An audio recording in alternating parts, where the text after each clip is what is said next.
Hi, I'm Alice Foe Edwards, and this is Compassionate Las Vegas, the podcast. Welcome to Compassionate Las Vegas, the podcast where we highlight the strength of our city, the spirit of our people, and share your stories of compassion.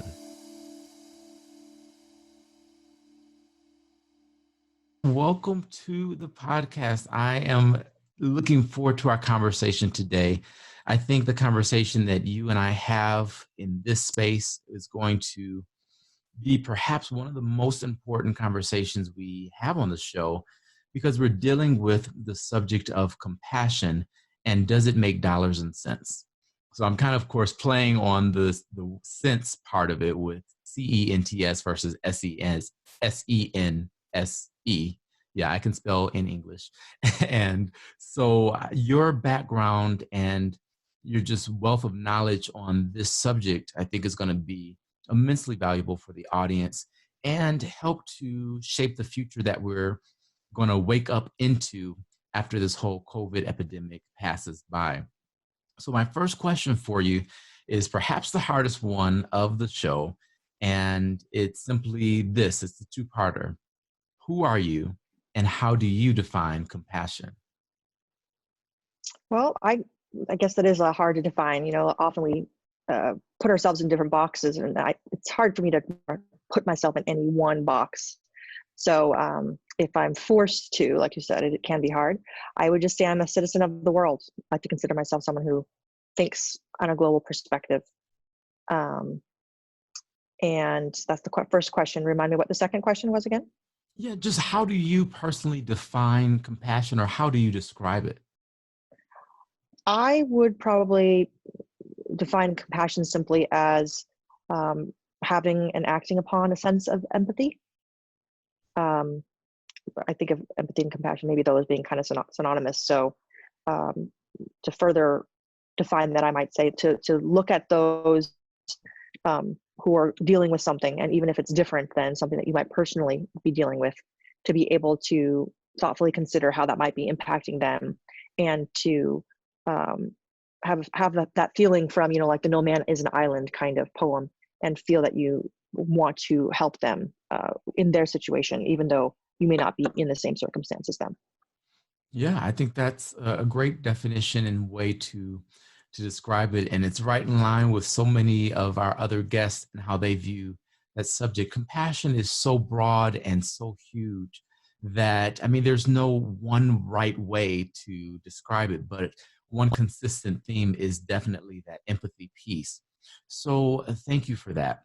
With our conversation today, I really want to frame this in a way for our business owners. You, of course, are the author of CEO Within, and you understand that business mind and the importance of the return on investment. Just kind of start us off by talking about why compassion is an important investment for businesses to make. Sure, I can actually probably think of multiple reasons why compassion is a good investment for businesses in different contexts. To give you a little more on the background of my perspective on this, I'm a Ph.D. candidate in industrial organizational psychology, which is a long term, but I think of it as the science behind what makes business work and thrive in the context of how people interact, right? Because no business, no matter how automated, is a business without humans, right? Even if it's a technology business, somebody still has to code it, right? Somebody still has to interact with it to buy the product or use the product. So there really still is no business that doesn't involve interacting with humans. And so compassion comes into play in multiple ways when you're talking about the benefits to a corporation. First of all, as you can see today in the COVID pandemic response, companies where they demonstrate compassion to others in a way that is perceived as not being self-serving has a positive impact from a PR perspective on how the company is viewed, and even potentially one might argue on the overall value or perceived value of the organization, right? So for example, Facebook did that. They did like they said they were going to be doing multi-million dollars in grants. I don't remember the specific number.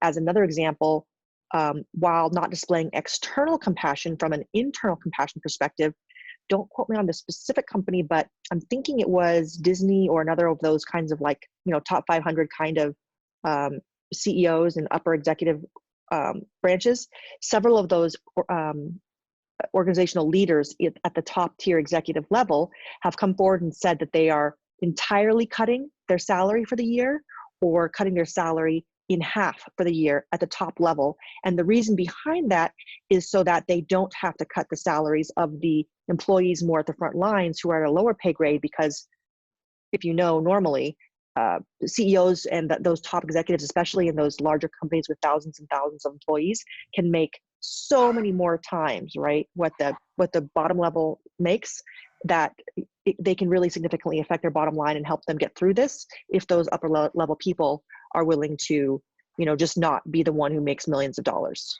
for a period. So that has been in the news for several companies recently, and is an example of them displaying compassion, not even just externally to their own company, but internally to their staff. And while that is good for the company, as I said, from an external perception, I also see a movement like that by like the CEO and the upper executives as something where I feel that the employees who work at that company and who still have jobs and who didn't, and aren't going to have the same level of financial stress because their pay got cut, in building brand loyalty, right? Because they know very well, it's in the news, that their CEO, makes, multiple millions of dollars, right? Upper CEOs, I haven't looked at some of the recent stats, but CEOs in Fortune 500 companies can make $100,000, $100 million and up kind of salaries, right? So if you're making $15 an hour, $30 an hour, and you're struggling to know whether or not you're still going to have a job, and the CEO was just, rocking it in his mansion, you'd be a little frustrated, right? So in this And let's instance, put where the that CEO, number in context here. right? So a million is how many thousand? I conceptualize that as, say, making $47,000, right, is maybe like a decent, starting salary. If you're coming out of college and trying to get into the working world, and then you work your way up from there, at least here in Vegas, right? In San Francisco, you wouldn't be able to afford a studio, on that. But here in Right, that's Vegas, true. $47, you couldn't maybe support a family, but you could get by, right? Mm-hmm. Right? Yeah, you Yeah, agree with that? you get You by could on start. 47,000. A You lot of could people. get by. My brother, come as a new graduate out of an MBA, a bachelor's program at UNLV. If he started at 47,000, he could get himself off the ground and work his way up from there. So that would be okay, right?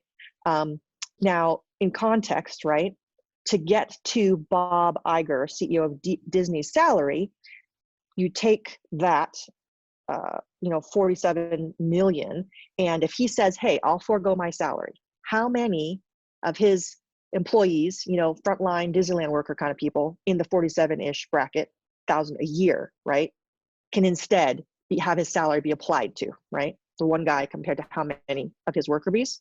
So if we take his salary and then we divide it,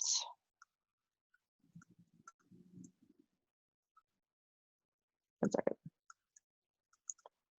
I have mild dyslexia, so mental math, not my strong point. Well, I'm not great at mental math either, but it's kind of easy to see when you have a little versus a lot, right? Oh, for sure. So if he cut his one salary, it's the equivalent of 1,000 people's salary. And, you can still say 1,000 employees' salaries because, like a frontline cook, entry level might make half of that, right? Whereas somebody else might make the upper. So you could just in general say that if one CEO like Bob Iger forgoes his salary for the year, he is saying, hey, I have compassion for my employees, and I know that they are struggling financially and don't have the level of resilience that I do. So I'm willing to say goodbye to my salary so that instead of me having my income the way I'm used to it, 1,000 of my employees can have better job security. And I So a think that thousand definitely people 1,000 can people, be on that one person's salary and live comfortably. Because 47,000, I know you say that's kind of an entry level range, but here in Vegas, $47,000 is really mid level. So that's a big deal. And how does the CEO, of course, who's accustomed to a particular lifestyle, admittedly, I do have a VIP access card to one of the casino chains here in town. And so I get to skip the line. I don't have to Mhm. wait for things. If I need a Uber or taxi, I go to the front of the line. I don't have to make reservations. I just show up and I'm immediately seated at restaurants. It's really nice. Mhm. It's really nice. And I am not a millionaire by any stretch of the imagination.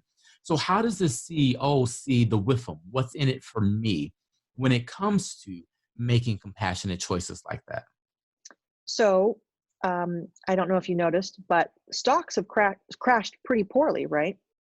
In response to COVID, right? There was a lot of stock crashing happening, Oh yeah. though some companies have bounced back better than others. But um, as a psychology major, I perceive the stock market not really as an actual, metric measurement of the actual value of a company, but Hmm. as a combination of their value times some psychological factor of how it's perceived as an organization, right? So, especially, right, knowing that Disneyland has been closed, right? So, people are thinking, oh, the company's not making money. How are they going to make up for this shortfall? Employees are furloughed. How are they going to cover this, right? So, stock market value stock is saying boom, boom, boom, boom, boom, boom, boom, and people also know that these top level executives make so much money compared to their underlings, right? So they see not, significantly less income coming in, and yet that big paycheck, um, now I believe that salary is a combination of his base plus his stock value. Okay, Hmm. and that's another factor I'll mention in a minute. But let's just say his base was 10 million, right? Right, 10 million, if you divide that by month, he makes $83 million a month if he gets just 10 million as a base. Okay, $83,000 a month. So like you were saying, if someone here in Vegas on the front line had a base salary of 20 or 40,000, he makes an equivalent of their annual salary on a monthly basis normally. That's a big check to write when the company's financially in this kind of severe panic mode, right? Right. Yeah. So when you can say, hey, you don't have to pay that check right now, it's okay, right? That's a big, oh, okay, that's a lot less money to pay. But additionally, like I said, most of the CEOs at that level are also paid a significant portion of their salary in stock, because the goal is to align the incentives of the CEO, not with just sitting there and making that big paycheck, but also with the company making money as a whole. And I would maybe contend that the stock value isn't necessarily the best actual long-term measure for that, because they get the stock value now. You're not making them have to wait to sell it in 10 years. And so I have a Right. separate perspective of, sometimes because that's overly incentivized on that end, some CEOs might make decisions that make the stock look good in the short term while they plan to still be the CEO, rather than making a decision that actually is better for the company long term, And that even though it might sustainability affect, piece. right, the sustainability piece, because they might be affecting, because their incentives are not aligned with a 10 or 20-year sustainability plan, right? Because their personal incentive is, I want the stock to look good today, because if I want money, I can go to the stock market and cash out today, right? But in this instance, it works out well, because if you want a compassionate leader, and he's incentivized in a large part by stock options, right? Well, if the stock's crashing, anything he can do to improve the perception of the organization so that the stock value will rise is essentially going directly into his pocket in a very big way, right? Right. Yeah. So his incentives are aligned with having the public and his employees perceive him as being a compassionate leader. It also, I think, helps. So they actually found this in medical circles. So I don't know if you know this, but for medical doctors, okay, medical doctors, um, lawsuits for malpractice are not actually based on like the statistical number of errors that a doctor makes, right? Okay. They've actually found in studies that doctors whose patients feel like they don't listen and don't really pay attention to them are more likely to sue. Wow. So if a doctor's a jerk, essentially, right, and is like, well, you didn't listen to me, so it's your fault that you screwed up, right? They're going to sue. But if the doctor made an honest mistake, but the doctor's always been nice and he's your family friend and you give him bunk cakes at Christmas or whatever, right? And he makes a mistake, he's your friend. You're like, well, he made a mistake, but you know what? Everybody makes mistakes. It's okay. So you're gonna be more willing to forgive a mistake if the doctor is nice, right? But if the doctor's a jerk, you're not gonna forgive the mistake, right? And if you think about a company, The bigger you get, the harder they fall, and the more likely somebody wants to sue you, right? But I believe the same principle of jerkiness versus niceness and compassion applies, right? Will some people always sue you? Like Disneyland's getting sued right now by somebody who said they rode Frozen. They want to sue them for whatever stupid reason. Yes, people will always sue you, but the percentage of people who will sue you just because they're greedy, right? Versus the percentage of people who will sue you if they feel like you wronged them and are a jerk anyway and deserve it is much higher, right? Mm-hmm. So if you act compassionately and you are perceived as being a compassionate company, in some ways that's kind of like a buffer against lawsuits, right? Because if you make a mistake, people will say, you know what, they made a mistake, but hey, in general, they try and do the right thing. So I'm going to forgive them this one time, you know? So that's a very practical way that compassion helps to increase profitability. But let's bring it down a bit too for maybe a company that has 150 employees, and they feel like, well, compassionate practices like paid time off, uh, flexible schedule, whatever it may be, that's too expensive to actually execute. It's nice to have happy employees, but what really matters is the bottom line. Speak to that person. Cool. So we spoke a lot in this last little segment on the external benefit of the perception of people on compassion. But let's flip that internally to the how having your employees perceive you as being a compassionate leader or a compassionate organization in how you treat them, right, can benefit you. So, and one of the best ways to look at that would be turnover, right? So from a turnover perspective, you can quibble and it might differ by industry, and obviously roles that require higher levels of training would be a higher, but on average, general HR practices might say that it costs about 150% of somebody's salary overall to do the recruiting and the retraining, to try and refill that position. Like you can lose that much. And there's different things that factor into that, right? Part of it is the time to, and the money spent on hiring. Part of that is like opportunity cost. If you had someone in the role who wasn't good and then you had to get somebody else in the role, or the downtime in between when they could have been, working and you had a hole because you didn't have it filled. But also, aside from, the turnover when someone doesn't perceive you as being compassionate and then they leave, right? And that's something that could be, like while they're saying that there could be, a lot of, there already is a lot of unemployment after this. If you think about the workers who are your better workers, right? If you can't legally say, well, I'm going to give John because he's my best worker, paid time off, but Tim and Sally, I'm not, because they're not hard workers, right? Yeah, it has to be It has to be everybody, right? Mm-hmm. So since you can't, give this favorable treatment to the ones who are your hardest workers, you have to give it across the board. Those harder worker ones, who are the ones who you would want to really kind of nurture as much as possible because the return on them is so much better.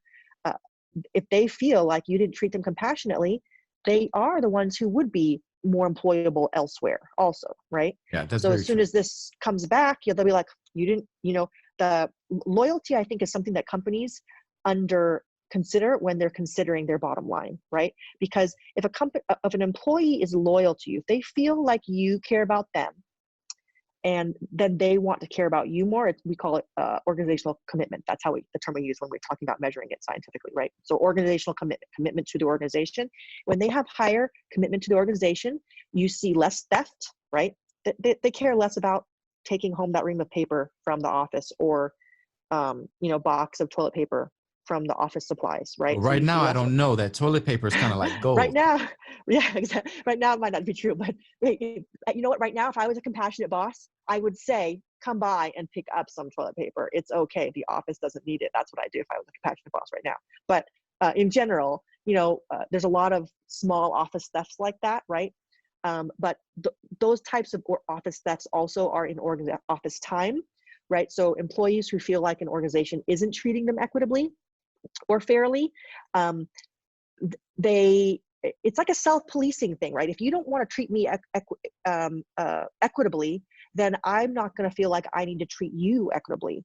So, for example, fine, you don't want to pay me when I come back to work. I don't have to volunteer if I see something else wrong that normally I would have stepped up and told you about. because it's not really my I job. think that's a huge point because even before this issue, which of course we know things will be very different after COVID, but if a person felt as if they were undercompensated, then they would almost say, "Well, you don't value me. I'm here to collect a check, but I'll do the bare minimum to get by." Whereas someone that felt that they were adequately or well compensated will step up and put in the extra work to make things happen for the company. Yeah, I mean, like, just go back to the Disney example. Especially if the CEO, maybe in the smaller companies, the CEO can't say, "Well, I'm going to take a pay cut." Though, really, realistically, employees should realize, that CEO in that smaller company might not have actually been paying himself that big of a paycheck anyway. But if he was and he has taken a cut, he should speak up. He or she should speak up about it, because I think that, like I said, it goes back to that loyalty building. You know, because if your boss says, "Hey, I'm going to do everything I can to make sure you're taken care of, you and your family are taken care of, because I know you take care of me and our business, so I need to take care of you. That's my job." That's a servant leader's job, is to take care of their people, so their people can take care of the business's goals and objectives, right? That's the way, like they say, like the corporate level is normally pyramid style, where like the big guys on top and all the little peons on the bottom, but like servant leadership is the other way, where Right. your job is to serve these people, so that these people who face the clients can really be getting everything done, on the front lines. So it goes to that loyalty, like I said. Loyalty is also tied to job productivity, right? So you can't supervise your employees 24/7.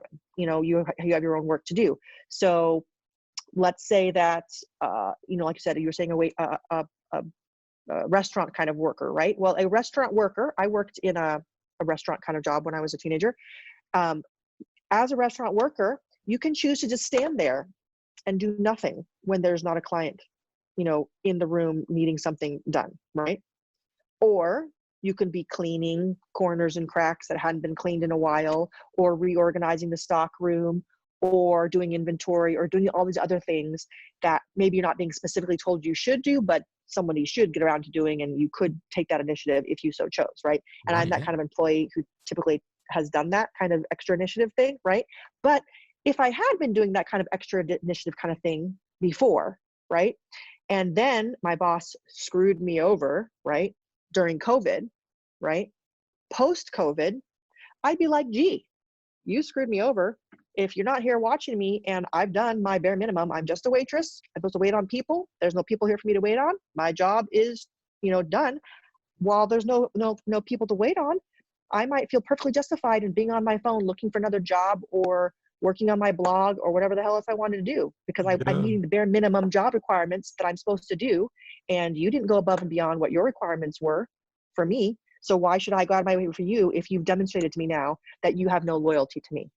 So, what about the worker that takes advantage of compassion? What type of impact does that have on a business?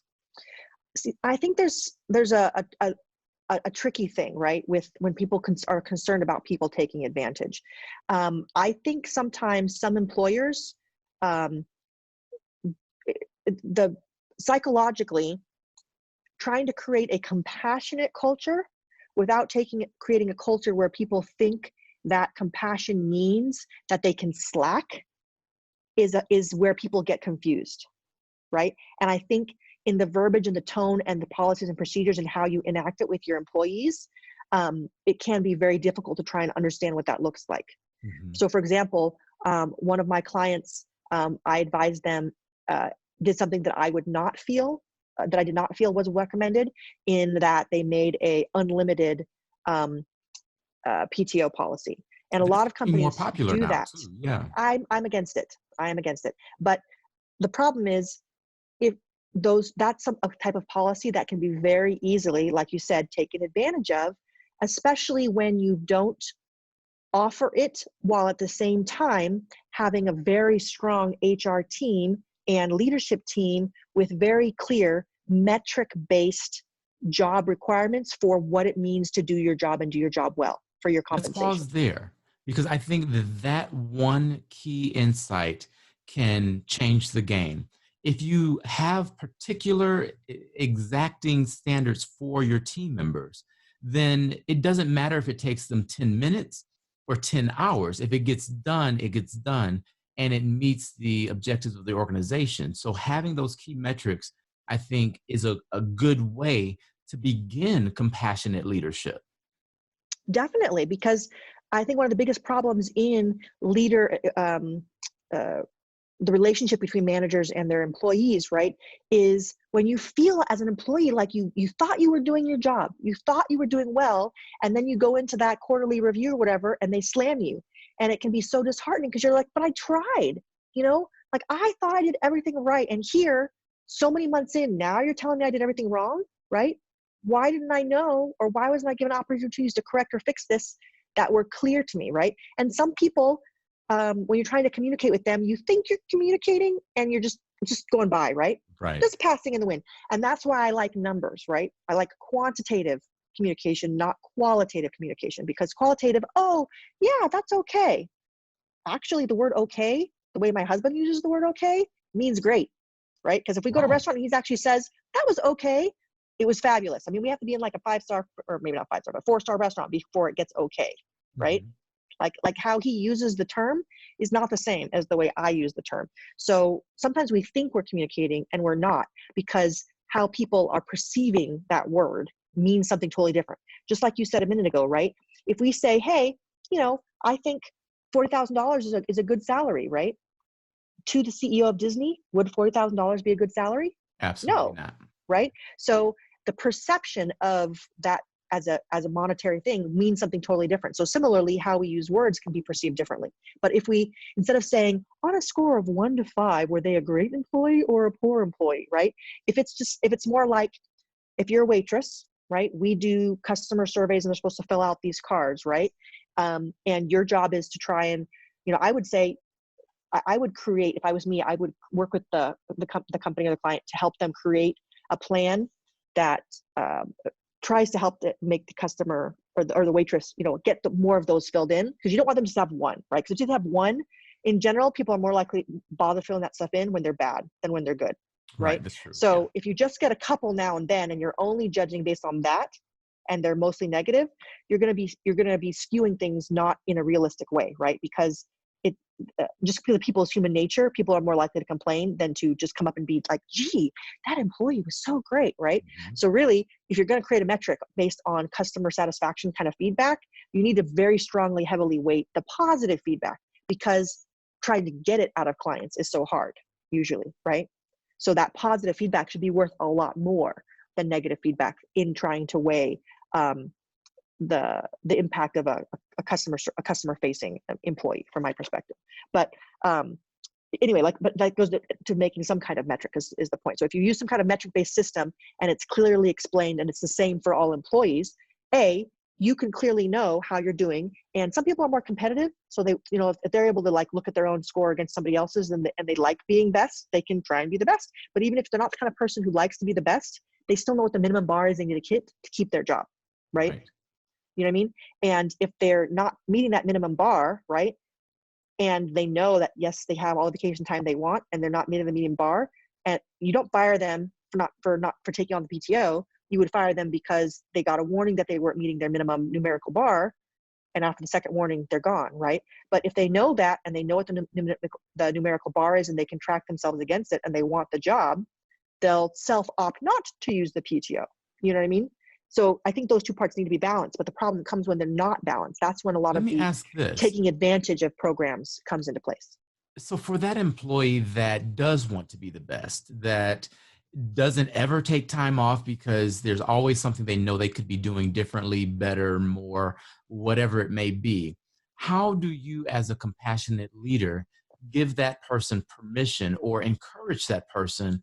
Hey, you've got 3 years of vacation time stored up here. Can you please take a day off? How do you do that? So I've seen that handled in different ways. Um, and I wouldn't say there's any one size fits all. It also depends on the industry.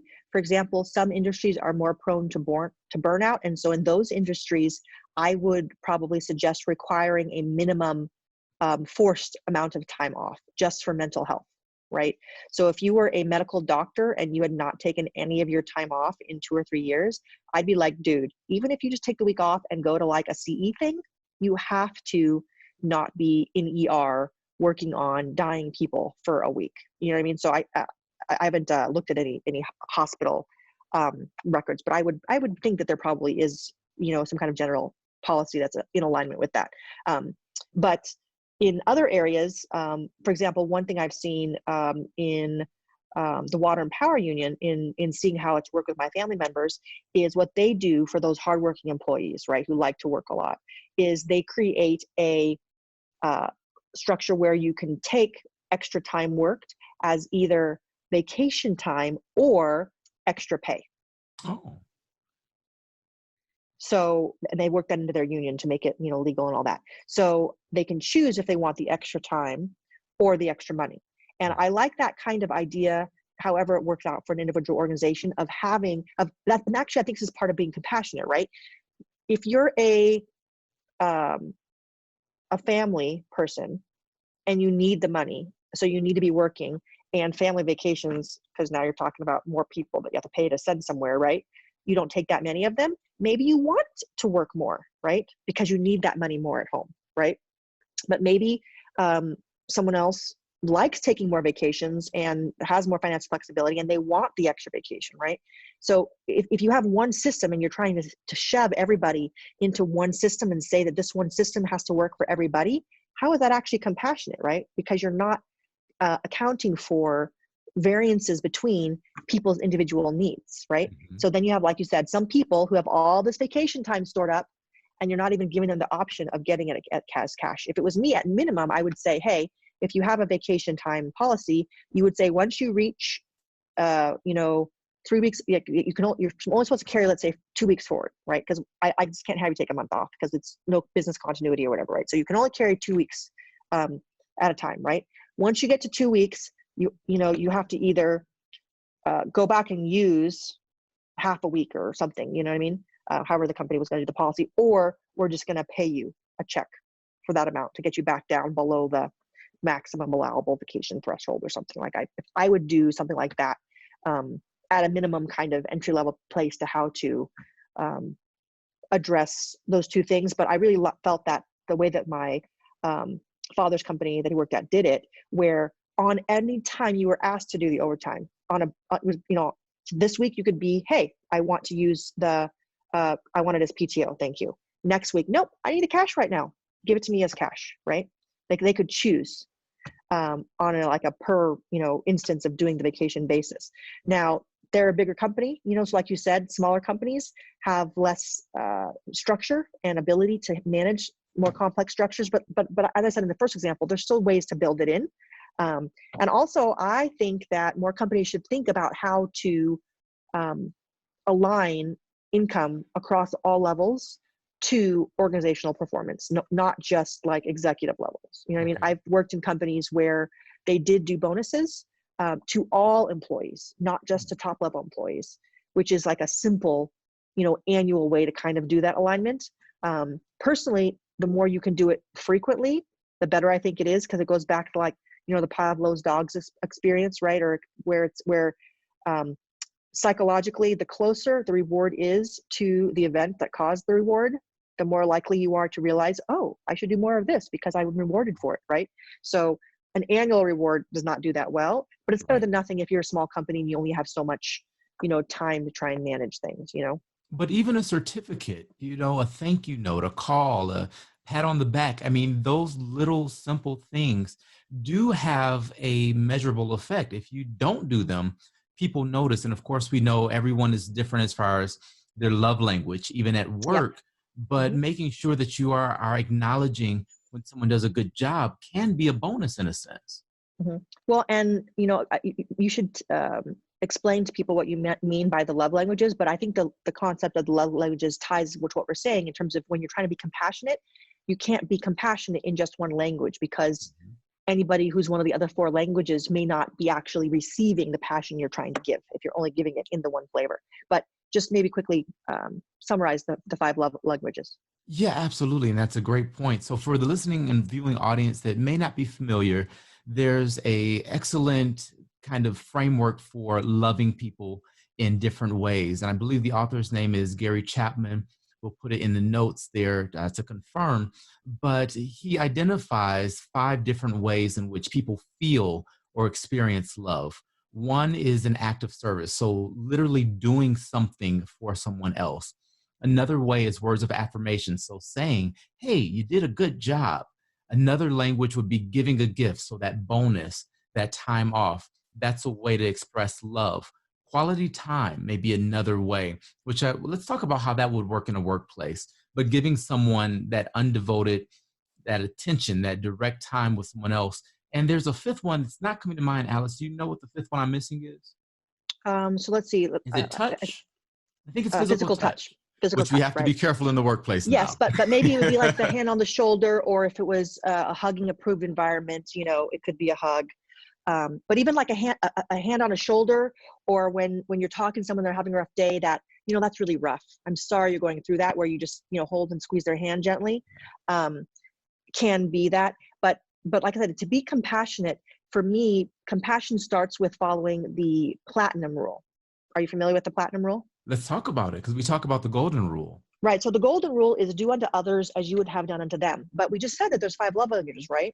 So if my love language is physical touch and verbal affirmation, and you're following the golden rule and yours is time, maybe you spend time with me, but you don't touch me or say anything nice. So am I going to feel the love you're trying to give? No, right?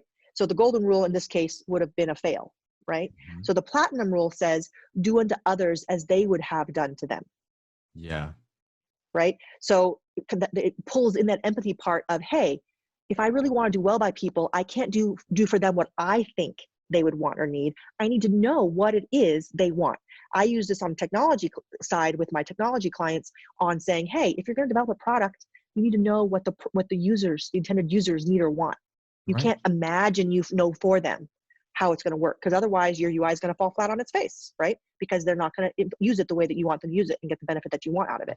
So similarly, in a corporate context, your employees in some senses are a user group that you need to please, because if you don't please them, they're going to quit or do a bad job for you, and you're not going to make the money as the CEO, right? So being a compassionate leader and knowing the 5 love language styles and how you can apply that in a corporate context. And I'm really surprised he hasn't done a book about that, because he has done like the one for teens and the one for couples, all these other ones. He should totally do one on in the workplace. That would be like a really good How next one for about you how and you I can do use that. one on the love languages of the workplace?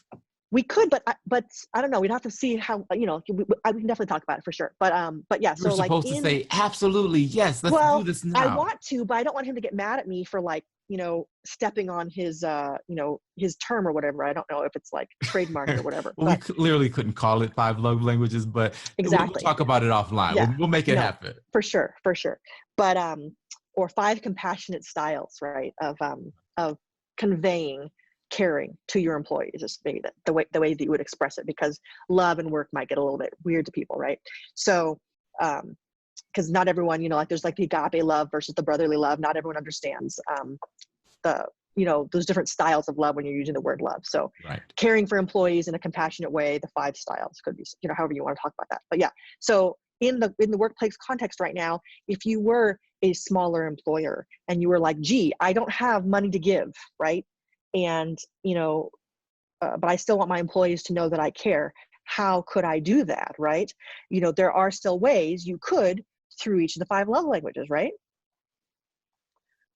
Definitely. Right? So like we said, the 5 love languages, touch, gifts, time, he calls it treasure, really like the money one, and affirmation, right? Yes. So on the treasure one, that is giving them all the paid time, whatever that they need, and not hassling them about it, right? So, that's that, right? And if you don't feel like you have money, like we just talked about jokingly, right? If you don't have money, what other treasure could you physically give them that would show them that you want to help them? You just, you didn't get the PPO or the PPP funding grant because McDonald's did or something, so you don't have the cash, but you still care. You could, like I said, open up the stores of the toilet paper, right? And if you wanted to combine it with time, you could personally deliver as a CEO a 6-pack of toilet paper, from the office supplies to each of your employees' houses, right? How would your employees feel? Like if tomorrow you got a ring at the doorbell, and you're like, who's at my door, right?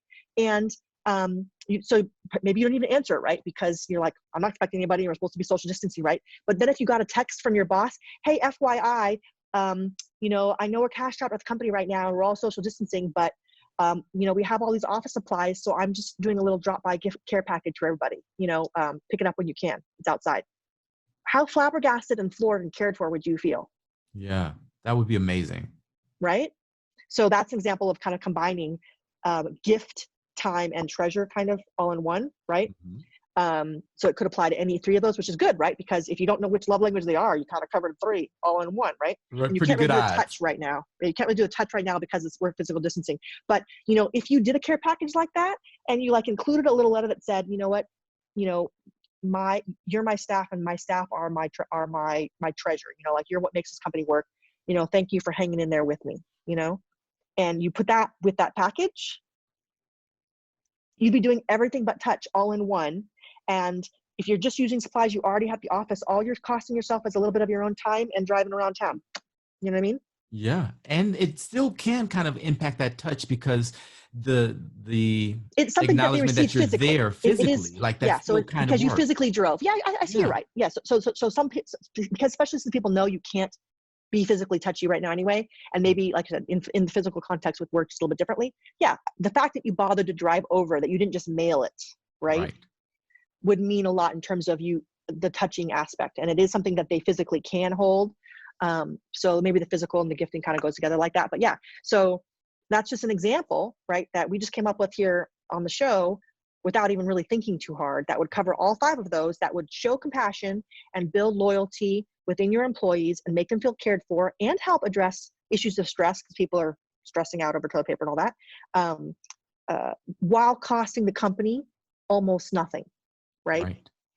So it isn't just about, oh, well, I'm broke and poor, whatever. It's like you said, it goes back to just wanting to care and knowing what matters to them, and then just being open-minded, right? Like you don't have to think that there's just one way you can do it. You can think, in my coaching practice, I apply what's called appreciative inquiry and try to help with out-of-the-box thinking, So it's just like out-of-the-box thinking, what's something that people have valued, and how can I build on knowing what someone's valued in the past to create more meaningful experiences in the future?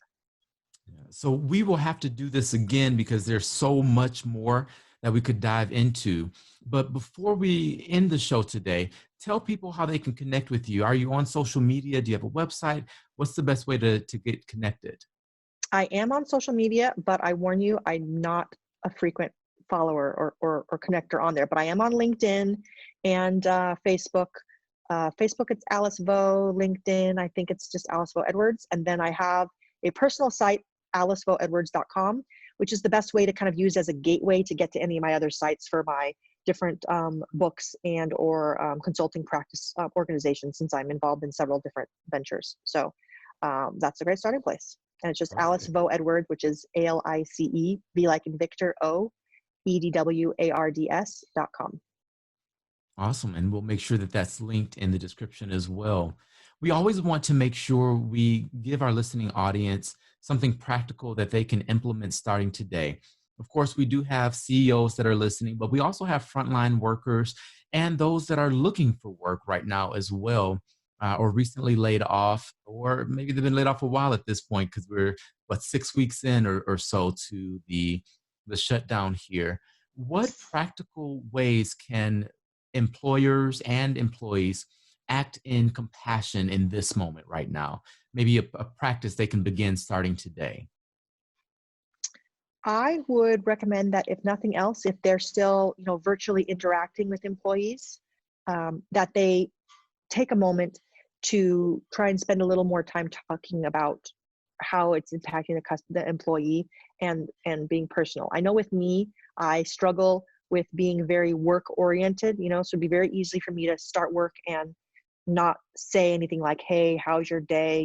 How are things going? Have you adjusted well to being at home? What's it like with the kids underfoot? Do you have enough toilet paper? Whatever.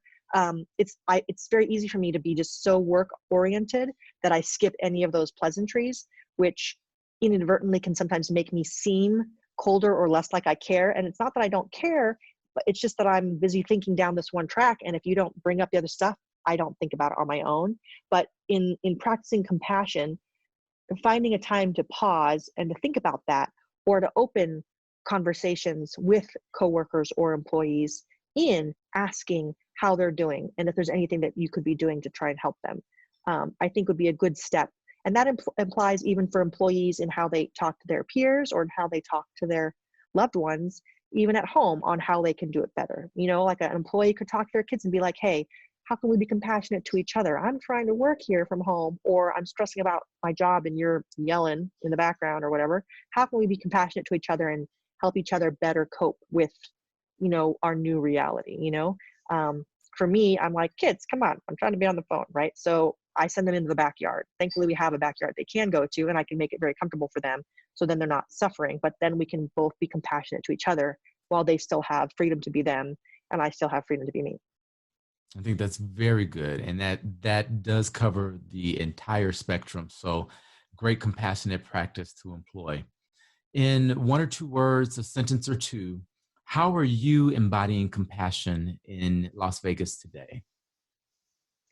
Compassion in Las Vegas specifically today. Well,